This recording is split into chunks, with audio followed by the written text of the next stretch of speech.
ସାବିତ୍ରୀ ଗୌରୀ ସରସ୍ୱତୀ ସଚୀ ରମ୍ଭା ଅରୁନ୍ଧତୀ ଆର ଯତ ଦେବ ନାରୀ ଗଣ ନାନା ଦ୍ରବ୍ୟ ପାତ୍ର ଭରି ବ୍ରାହ୍ମଣୀର ବେଶ ଧରି ଆସ ବସେ करे ଦର୍ଶନ।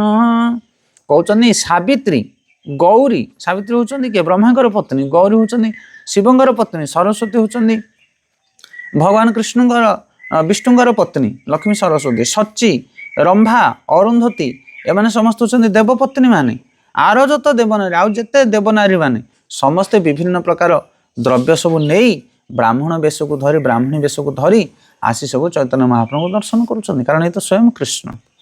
ଅନ୍ତରୀକ୍ଷେ ଦେବଗଣ ଗନ୍ଧର୍ବ ସିଦ୍ଧ ଚାରଣ ଶ୍ରୁତି ନୃତ୍ୟ କରେ ବାଦ୍ୟ ଗୀତ ନର୍ତ୍ତନ ବାଦକ ଭାଟ ନବଦ୍ୱୀପେ ଯାର ନାଟ ସବେ ଆସି ନାଚେ ପାୟା ପ୍ରୀତ। ଅନ୍ତରୀକ୍ଷରେ ଦେବତା ମାନେ ଗନ୍ଧର୍ବ ସିଦ୍ଧ ଚାରଣ ସବୁ ନୃତ୍ୟ କରୁଛନ୍ତି, ବାଦ୍ୟ ଗାନ କରୁଛନ୍ତି ଅନ୍ତରୀକ୍ଷରେ।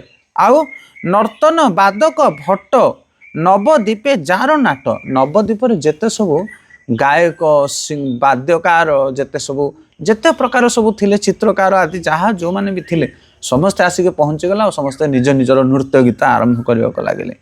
ସବା ଆସି ନାଚେ ପାଏ ପ୍ରୀତ, ପ୍ରୀତ ମାନେ ବଡ଼ ଆନନ୍ଦିତ ହେଲେ, ସମସ୍ତେ ଆନନ୍ଦରେ ଫାଟି ପଡ଼ିଲେ। କେବା ଆସେ କେବା ଯାୟ କେବା ନାଚ କେବା ଗାୟ ସମ୍ଭାଳିତେ ନାରେ କାର ବୋଲ ଖଣ୍ଡିଲେ କ ଦୁଃଖ ସୁଖ ପ୍ରମୋଦ ପରିତ ଲୋକ ମିଶ୍ର ହୋଇଲା ଆନନ୍ଦ ବିହୋଳ।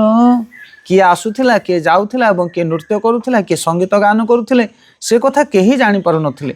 ସେମାନେ ପରସ୍ପର ଭାଷା ମଧ୍ୟ ବୁଝିପାରୁନଥିଲେ, ମାତ୍ର ପରିମାଣରେ ସମସ୍ତ ଦୁଃଖ ସୁଖ ଦୂରୀଭୂତ ହୋଇଯାଉଥିଲା ଏବଂ ଲୋକେ ମହା ଆନନ୍ଦିତ ହୋଇଥିଲେ। ଜଗନ୍ନାଥ ମିଶ୍ର ମଧ୍ୟ ଆନନ୍ଦ ବିହୋଳ ହୋଇଯାଉଥିଲେ।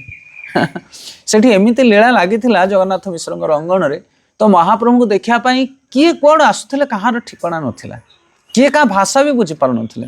ଏବେ ଆପଣ ଦେଖନ୍ତୁ ଇସ୍କନ ସେଭଳିଆ କେନ୍ଦ୍ର ତିଆରି କରିଛନ୍ତି ଶ୍ରୀଲ ପ୍ରଭୁପାଦ, ଯେଉଁଠି ଗୌରାଙ୍ଗ ମହାପ୍ରଭୁ ଅଛନ୍ତି, ଗୌରାଙ୍ଗ ମହାପ୍ରଭୁଙ୍କର ଭାବଧାରା ଅଛି, କେତେ ଭାଷାର ଲୋକ ସେଠିକି ଆସୁଛନ୍ତି।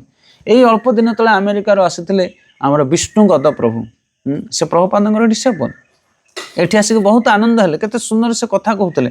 ଭଗବାନ ପଣ୍ଡିତ ପ୍ରଭୁ ତାଙ୍କ ଭାଷାର ଭାଷାନ୍ତର କରୁଥିଲେ, ଆମେମାନେ ଶୁଣୁଥିଲୁ। ତ ଦେଖନ୍ତୁ ପୃଥିବୀର କୋଣ ଅନୁକୋଣର ଲୋକମାନେ ମହାପ୍ରଭୁଙ୍କର କୀର୍ତ୍ତନରେ କୀର୍ତ୍ତିତ ହେଉଛନ୍ତି, ସମସ୍ତେ ତାଙ୍କ ପ୍ରୀତିରେ ଭରି ଯାଉଛନ୍ତି।